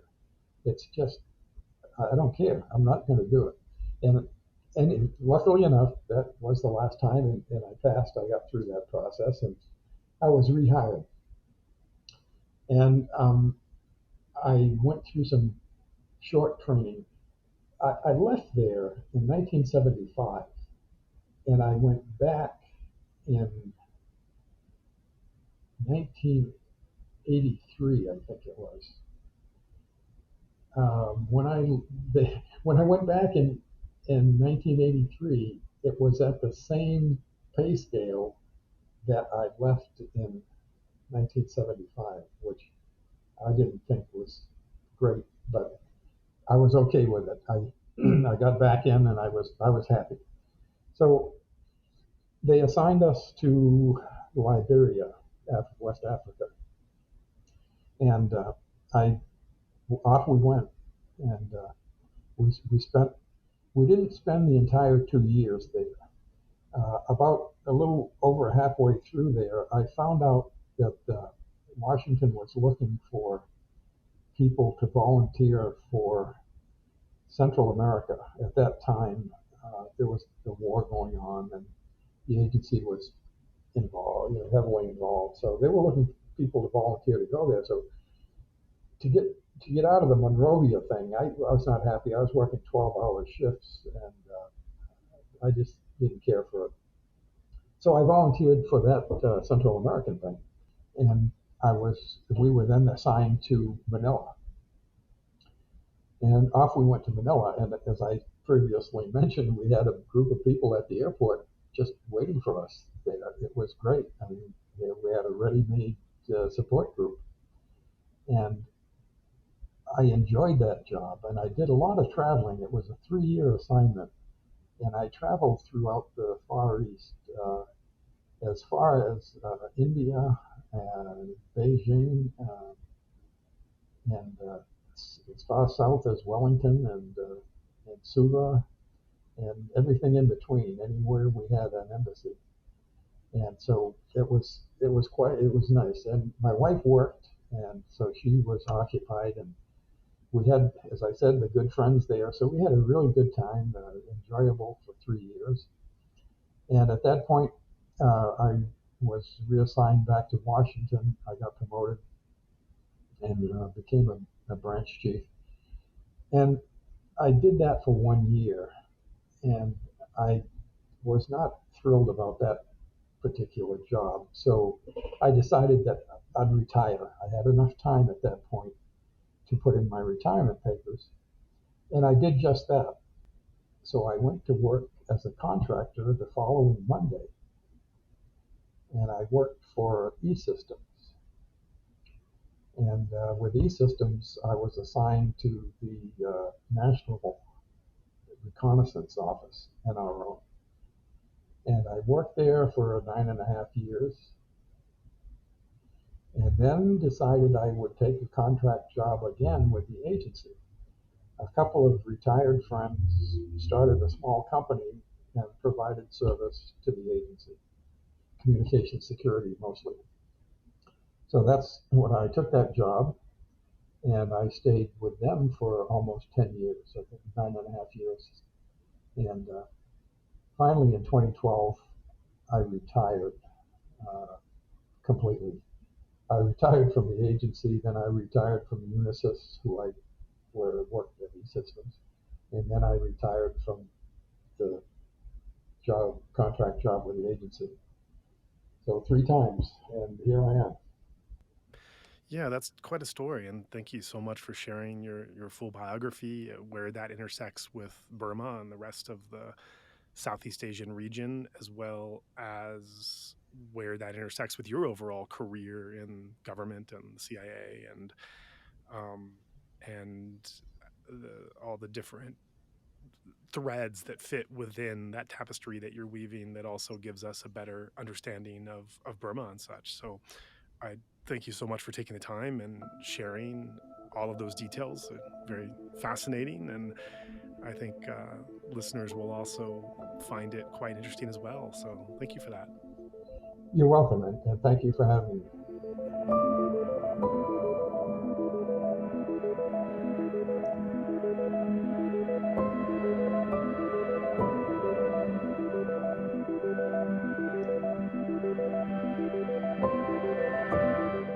I know for a lot of podcast listeners, as soon as the fundraising requests start up, you just kind of zone out or skip ahead till it's over. But I ask that if you're taking the time to listen to our full podcast, that you also take the time to consider our spiel. Some may assume that producing a 2-hour episode wouldn't take much more than the conversation itself. But so much more goes into it. In advance of the interview, our content team reviews the biography and relevant works of the upcoming guests, and we discuss the best way to use our limited time together. After the interview is completed, the raw audio file is sent to our sound engineer, who shapes it into working order. A single episode can take several full days of solid production work in the studio, which is carefully coordinated with our content team to ensure smooth listening. Further edits and post-production magic bring the eventual episode into your ears, along with extensive written descriptions of each interview, which we publish on our blog and social media. Many of these steps require an outlay of funds in some way or another. We hope that each episode informs you about the ongoing crisis, and if you find it of value, we also hope that you might consider supporting our mission. If you would like to join in our mission to support those in Myanmar who are being impacted by the military coup, we welcome your contribution in any form, currency, or transfer method. Your donation will go on to support a wide range of humanitarian and media missions, aiding those local communities who need it most. Donations are directed to such causes as the Civil Disobedience Movement, CDM, families of deceased victims, internally displaced person IDP camps, food for impoverished communities, military defection campaigns, undercover journalists, refugee camps, monasteries and nunneries, education initiatives, the purchasing of protective equipment and medical supplies, COVID relief, and more. We also make sure that our donation fund supports a diverse range of religious and ethnic groups across the country. We invite you to visit our website to learn more about past projects, as well as upcoming needs.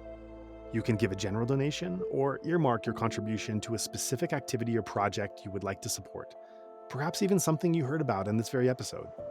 All of this humanitarian work is carried out by our nonprofit mission, Better Burma. Any donation you give on our Insight Myanmar website is directed towards this fund.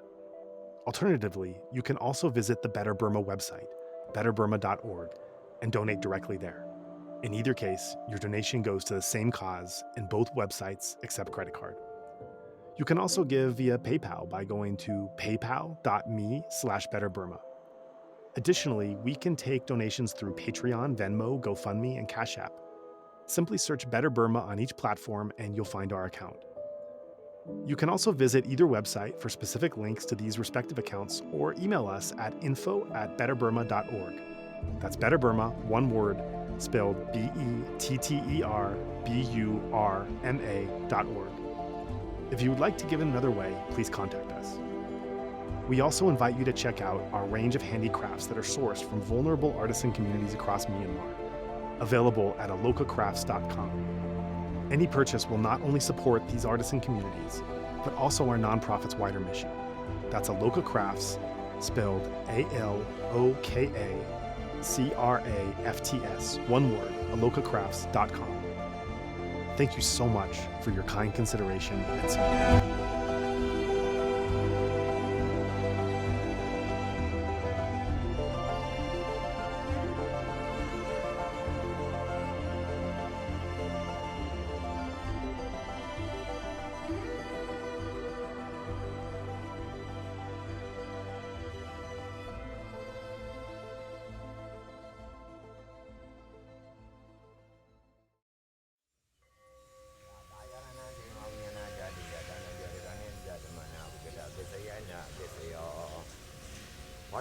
Nangaya unyana dadu ya danam dari ganen zadu mana wigara besaya na besaya oba yarana da yarana ngana yarana ya da yarana boda ba yarana